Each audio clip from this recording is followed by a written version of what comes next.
नमस्कार, देश का नंबर 1 चैनल रिपब्लिक भारत देख रहे हैं आप। मैं हूं आप सबके साथ अनूप। वक्त 10 बजे का है, यानी ग्राउंड रिपोर्ट का। हमारे तमाम सहयोगी ग्राउंड रिपोर्ट आपको बताएंगे, जगह जगह खबरें, जहां खबर वहां रिपब्लिक भारत। नमस्कार, मैं हूं आपके साथ गायत्री शर्मा। सबसे पहले इस वक्त की बड़ी खबर आपको बता दें, ग्राउंड जीरो पर तमाम हमारे सहयोगी बने हुए हैं। एक बड़ी टीम लगातार ग्राउंड जीरो से अपडेट दे रही है, लेकिन पश्चिम बंगाल से क्या अपडेट मिल रहा है? पश्चिम बंगाल में पंचायत चुनाव के मतदान के दौरान कई जगहों पर हिंसा की खबरें आ रही हैं। मुर्शिदाबाद, कूच बिहार में हिंसक झड़प, कूच बिहार में पोलिंग बूथ में तोड़फोड़ की गई है। 24 परगना में वाहनों में आगजनी को दिया गया अंजाम। और जानकारी के नारायणपुर में 2 पक्षों में बवाल हुआ है। तो पश्चिम बंगाल में पंचायत चुनाव है आज, और इस सबके बीच मतदान के दौरान लगातार हिंसा की तस्वीरें सामने आ रही है। 2 जगहों पर हिंसा की खबर है। बताया जा रहा है कि मुर्शिदाबाद, कूच बिहार में हिंसक झड़प हुई है। तस्वीरें हम आपको दिखा रहे हैं। ये तस्वीर कूच बिहार की आप देख रहे हैं, किस तरीके से आगजनी को अंजाम दिया गया। पोलिंग बूथ में कूच बिहार में तोड़फोड़ की गई है। 24 परगना में वाहनों में आगजनी को अंजाम दिया गया है। और नारायणपुर में 2 पक्षों में बवाल की तस्वीरें भी सामने आ रही हैं। हैरान करने वाली तस्वीरें, और ये नियति बन गई है पश्चिम बंगाल की। जब जब वहां चुनाव होते हैं, चाहे कोई भी चुनाव हो और पंचायत चुनाव खास तौर पर, तो वहां हिंसा बिल्कुल आम बात हो गई है। रक्त चरित्र जो है पश्चिम बंगाल का चरित्र बन गया है। और वही तस्वीरें इस वक्त जगह जगह सामने आ। देखिए, 24 परगना, कूच बिहार और मुर्शिदाबाद की तस्वीरें हम आपको दिखा रहे हैं। 24 परगना में लोग सड़कों पर उतर आए हैं। टायर सड़क पर जलाकर विरोध प्रदर्शन किया जा रहा है। महिलाएं भी इसमें शामिल है। कूच बिहार में कैसे आगजनी की गई है, तोड़फोड़ की गई है, वो तस्वीरें हम आपको दिखा रहे हैं। मुर्शिदाबाद में झड़प हुई है, लोग घायल हुए हैं, वो तस्वीरें हम आपको दिखा रहे हैं। और चलिए, अब 4 तस्वीरें हम आपको दिखा रहे हैं। 3 तस्वीरें हमने आपको दिखाई, किस तरीके से जमकर बवाल किया जा रहा है। और अब ये 4 तस्वीरें आपके सामने। 4 तस्वीरों में आप साफ तौर पर देख सकते हैं कि किस तरीके की स्थिति इस वक्त वहां दिखाई दे रही है। मुर्शिदाबाद की तस्वीर हम आपको दिखा रहे हैं, जहां एक अधिकारी से बदसलूकी की गई, तो वहीं कूच बिहार में जमकर तोड़फोड़ की गई। बताया जा रहा है कि बूथ पर कुछ उपद्रवी पहुंचे और वहां तोड़फोड़ को अंजाम दिया गया। नंदीग्राम की तस्वीरें भी हो रही है। देखिए, कूच बिहार की एक और तस्वीर हम आपको दिखा रहे हैं, किस तरीके से वहां तोड़फोड़ की गई है। ये एक्सक्लूसिव तस्वीरें आपके सामने। पंचायत चुनाव को लेकर आज वोट डाले जा रहे हैं, और बताया जा रहा है कि बैलेट पेपर को भी फूंक दिया गया है कूच बिहार में। देखिए, बैलेट पेपर फूके जाने के बाद की तस्वीर हम आपको दिखा रहे हैं। उपद्रवी जमकर बवाल कर रहे हैं।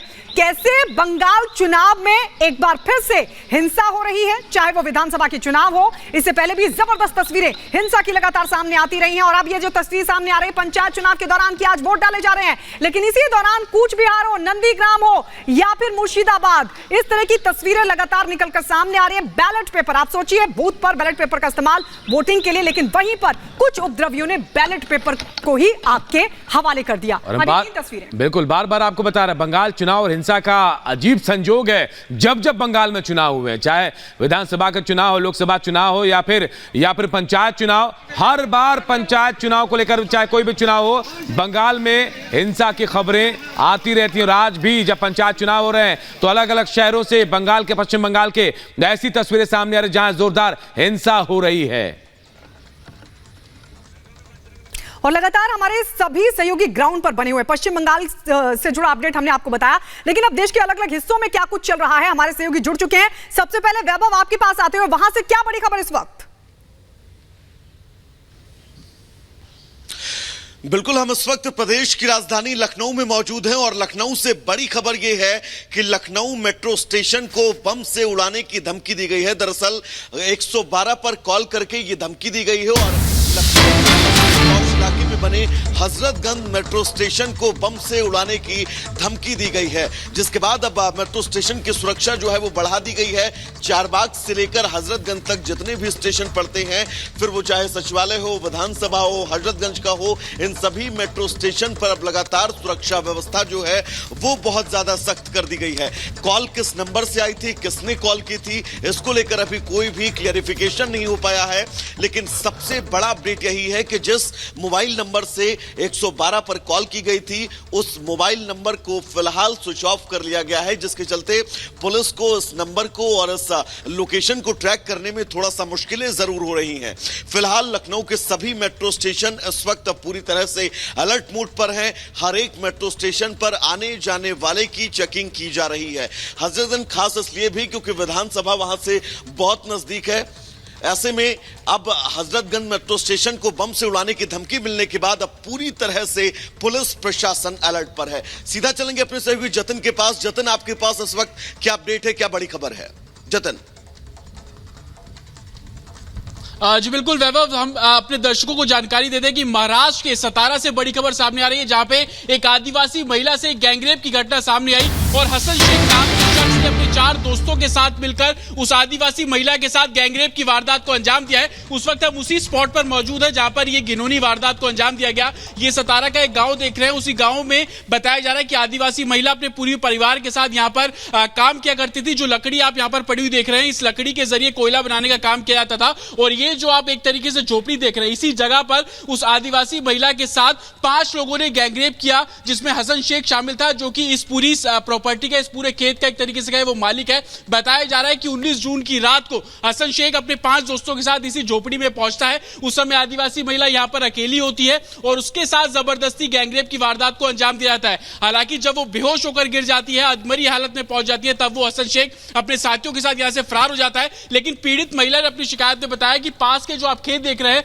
वो इतना डर गई थी कि उस वारदात के बाद इन खेतों में जाकर वो छुप जाती है। उसके बच्चे उसके साथ होते हैं, उनके बच्चों के सामने गैंगरेप की वारदात को अंजाम दिया गया। हालांकि एक एनजीओ की मदद से पुलिस को इस मामले में जानकारी दी गई है और आपको बता दें कि कल ही पुलिस यहां पर पहुंची थी। इस पूरी जगह पर छानबीन की गई, एफएसएल की टीम यहां पर पहुंची, तमाम साक्ष्य जुटाए गए, जिसके बाद आरोपी हसन शेख को गिरफ्तार कर लिया गया। लेकिन हसन शेख के साथ जो 4 और लोग थे, उनकी अभी गिरफ्तारी नहीं हो पाई। और आप ये देखेंगे छोटी छोटी झोपड़ी यहां पर बनी हुई है, इस जगह पर लकड़ी से कोयला बनाने का काम किया जाता था। हालांकि और भी जो लोग थे वो यहां पर काम करते थे, लेकिन वो सभी अब यहां से गायब है, क्योंकि पुलिस जब यहां पर पहुंची थी, कल रेड यहां पर डाली गई, उसके बाद से सभी यहां से फरार हो चुके हैं। और आप तस्वीरों में देखेंगे, ये देखिए जिस तरीके के कट्टे यहां पर पड़े हुए हैं, इस तरीके से जो कोयला बनाने का काम जो है वो यहां पर किया जाता था। तो आदिवासी महिला अपने पूरे परिवार के साथ यहां पर काम करती थी। हालांकि ये भी आरोप लगाया जा रहा है कि हसन शेख ने अपनी पहचान छुपाकर आदिवासी महिला और उसके परिवार को इस खेत पे काम करने के लिए राजी किया था। ये तमाम ऐसे पहलू जिसको लेकर अब पुलिस इस पूरे मामले की जांच कर रही है। लेकिन पुलिस का साफ तौर पर कहना है कि जो भी आरोप आदिवासी महिला लगा रही है, उन आरोपों बिल्कुल जतिन, सतारा से बेहद अहम और जरूरी जानकारी खबर आप दे रहे हैं। चलिए बढ़ते हैं सत्यविजय की तरफ, मध्य प्रदेश की तरफ। क्या बड़ी खबर सत्यविजय मध्य प्रदेश से? यहाँ देखिए, मध्य प्रदेश के दमोह से बड़ी खबर है, जहां पर कि मंचलों के हौसले इतने बुलंद हो चुके हैं कि भाजपा नेत्री जो है उसके साथ भी मंचलों ने छेड़छाड़ की है। और सबसे बड़ी बात यह है कि इस मामले में जब जो पीड़िता है, जो भाजपा नेत्री है, वो जब थाने पहुंचती है तो पुलिसकर्मी उसकी फरियाद सुनने की जगह, उसकी पीड़ा सुनने की जगह उस महिला नेत्री से, जो कि पीड़ित है, मंचलों का शिकार हुई है, उससे बोलते हैं कि आप पदाधिकारी हो, प्रधानमंत्री नहीं।